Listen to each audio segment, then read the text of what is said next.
Assalamualaikum, hai semua, perkenalkan aku Fatimah Tusyaro, mahasiswi sastra Indonesia Universitas Diponegoro. Pada video kali ini aku ingin membahas novel yang udah gak asing lagi buat temen-temen, yaitu novel Laskar Pelangi dan juga novel Negeri Lima Menara.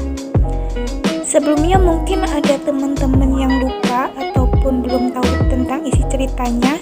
Aku bakalan mencoba menceritakan kembali isi dari kedua novel ini. Yang pertama, novel Laskar Pelangi karya Andi Hitari. Novel ini bercerita tentang kehidupan sekumpulan anak-anak di Belitung, yaitu Ikal, Lintang, Sahara, Mahar, Akyong, Sahdan, Kucai, Borek, Trapani, dan juga Harun. Kesepuluh anak ini merupakan murid dari sekolah dasar yaitu SD Muhammadiyah di Kantung, Belitung Timur. Kondisi pendidikan dalam cerita ini cukup miris, gedung sekolah hampir roboh, dan juga muridnya hanya ke-10 anak tadi. Ke-10 anak ini dijuluki para Laskar Pelangi. Nama Laskar Pelangi ini diberikan oleh guru mereka yaitu Bu Muslimah karena kegemaran mereka terhadap pelangi. Berbagai sisi kehidupan para Laskar Pelangi di Belitung ini diceritakan dalam novel, mulai dari tantangan mereka untuk bersekolah, bagaimana mereka menjalankan kehidupan sosial, hingga kelucuan mereka dalam persahabatan. Perlahan demi perlahan mereka berhasil menemukan keunggulan dalam diri mereka, hingga pada akhirnya setelah mereka dewasa, mereka berhasil menjadi seorang orang yang sukses. Selanjutnya, novel Negeri Lima Menara karya Ahmad Fauzi. Tokoh utama dalam novel ini yaitu Alif, anak lulusan dari Madrasah Tsanawiyah yang ingin melanjutkan sekolah di SMA.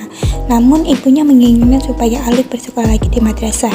Akhirnya Alif memilih melanjutkan di Pondok Madani Ponorogo, Jawa Timur, yang tidak hanya mempelajari agama saja, tapi juga bahasa dunia yang menarik hati Alif.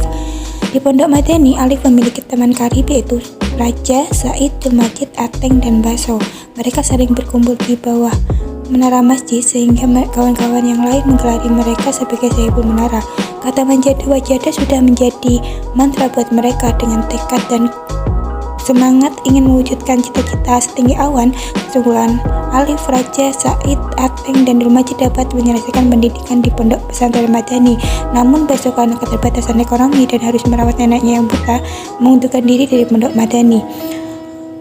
Alif melanjutkan kuliah di Amerika. Said mau meneruskan bisnis batik keluarga Jufri di Pasar Ampel, Surabaya. Julmajid dan Said bekerja sama membangun sebuah pondok pesantren.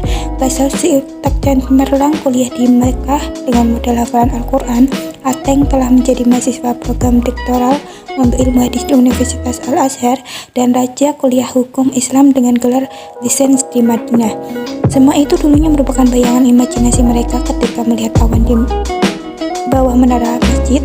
Namun dengan semangat dan tekad sungguh-sungguh mereka yang tidak putus asa, mereka berhasil mewujudkan impian mereka. Berbicara mengenai perbandingan novel karya Andi Hitari dan Ahmad Fauzi ini memiliki beberapa persamaan. Yang pertama mengenai tema, keduanya bertemakan tentang pendidikan. Yang kedua sama-sama menceritakan indahnya sebuah persahabatan. Yang ketiga dari persahabatan tokoh dalam novel memiliki julukan. Novel Negeri Lima Menara dengan julukan Sahibul Menara, dan novel Laskar Pelangi dengan julukan Laskar Pelangi. Keempat, tokoh utama dalam kedua novel ini tidak terlalu menonjol, karena dalam novel Negeri Lima Menara, Alif sebagai tokoh utama tidak secerdas Baso, sedangkan novel Laskar Pelangi, Ikal sebagai tokoh utama tidak sehebat Lintang, sehingga tokoh utama dalam kedua novel ini tidak terlalu menonjol.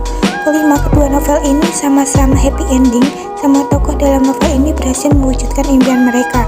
Lalu yang keenam, karena memang novel ini sangat banyak peminatnya dan digemari oleh pembaca, kedua novel ini juga sudah mengalami proses diekranisasi menjadi sebuah film. Untuk perbedaannya sendiri dari kedua novel ini tentu saja tokohnya berbeda, latar juga berbeda. Novel Laskar Pelangi dominan di Nusantara, sedangkan novel Negeri Lima Menara ini beragam, misalnya di Washington, Amerika Serikat. Konflik permasalahan yang ada tentu saja juga berbeda, meskipun sama-sama bertemakan tentang perjuangan dalam pendidikan dan meraih cita-cita. Kedua novel ini memang penuh dengan inspirasi. Jika kita ambil kesimpulan, kedua novel ini memiliki nilai atau pesan. Yang pertama, menginspirasi tentang semangat dalam pendidikan, karena pendidikan sangatlah penting. Yang kedua, kemiskinan dan kekurangan finansial dalam pendidikan bukanlah suatu hal yang menghambat buruknya seseorang untuk menempuh ilmu. Yang ketiga, Semangat dan pandangan hidup ke depan akan membuat seseorang mampu melampaui masa sulit. Yang keempat, sebagai penerus generasi bangsa, setiap individu harus mempunyai dedikasi tinggi terhadap pendidikan. Yang kelima, dalam menggapai cita-cita, hendaklah tidak mudah menyerah atau putus asa, walaupun cita-cita itu tidak mudah diraih dan diwujudkan sesuai dengan keinginan. Nah, itu tadi persamaan dan juga perbedaan antara novel Laskar Pelangi dan juga novel Negeri Lima Menara. Terima kasih, aku Fatimah Zahra. Wassalamualaikum warahmatullahi wabarakatuh.